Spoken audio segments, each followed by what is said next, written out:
টালিগঞ্জে BCS মাধ্যমিক বিদ্যালয়ে ভুয়া সার্টিফিকেট ব্যবহার করে নৈশ প্রহরীর চাকরি খুঁজছেন, তুলছেন বেতন। ঝিনাইদহের কালীগঞ্জে বানুরিয়া চন্দ্রপাড়া সানবান্দা বিসিএস মাধ্যমিক বিদ্যালয়ে অষ্টম শ্রেণী পাশের জাল সনদ ব্যবহার করে নৈশ প্রহরী পদে চাকরি করছেন রাজু আহমেদ নামে এক যুবক, তুলছেন বেতন। অভিযুক্ত রাজু আহমেদ কালীগঞ্জ উপজেলা ৬ নং ত্রিলোচাঁদপুর ইউনিয়নের জাহিদুল ইসলাম ও ঝর্ণা বেগম দম্পতির ছোট ছেলে। অভিযোগ উঠেছে, Raju Ahmed JSC JDC result 2016-তে জিপিএ 3.05 পেয়ে সাফল্যের সাথে উত্তীর্ণ হন।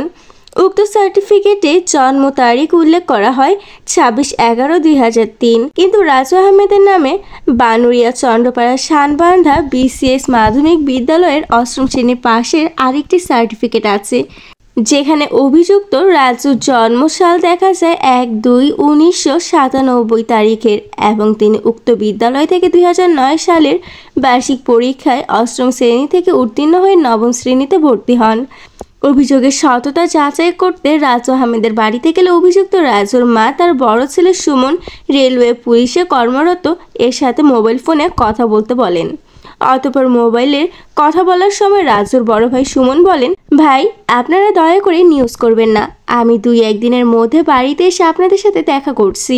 পরবর্তীতে স্কুলের প্রধান শিক্ষকের কাছে জানতে চাইলে তিনি কৌশলে বিষয়টি এড়িয়ে যাওয়ার চেষ্টা করেন এবং বলেন রাজু অনেক ভালো ছেলে, সে 2019 সাল থেকে এই প্রতিষ্ঠানে চাকরি করছে, নিউজ করে ওর পেটে লাথি মারার দরকার নেই।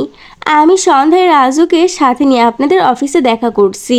এই ব্যাপারে উপজেলা মাধ্যমিক শিক্ষা অফিসে যোগাযোগ করা হলে অফিসের পক্ষ থেকে জানানো হয় যে বর্তমানে উপজেলা মাধ্যমিক শিক্ষা অফিসার নেই, দয়া করে জেলা কার্যালয়ে যোগাযোগ করুন। আতিকুর রহমান আতিক, দৈনিক বাংলা টিভি 24, ঝিনাইদহ, কালীগঞ্জ। মানে রেগুলার তো ডিউটি করে, সকালবেলা তো আসা চলে যায়, বাসা থেকে বললো যে ও নেই, ওর নাম রাজু আহমেদ, তাই তো? তাহলে ওর ডাক নাম আছে নাকি? প্রত্যেকদিন ডিউটি করে, কত বেতন হয়ে গেছে? আপনার বেতন হয়েছে? ঠিক আছে।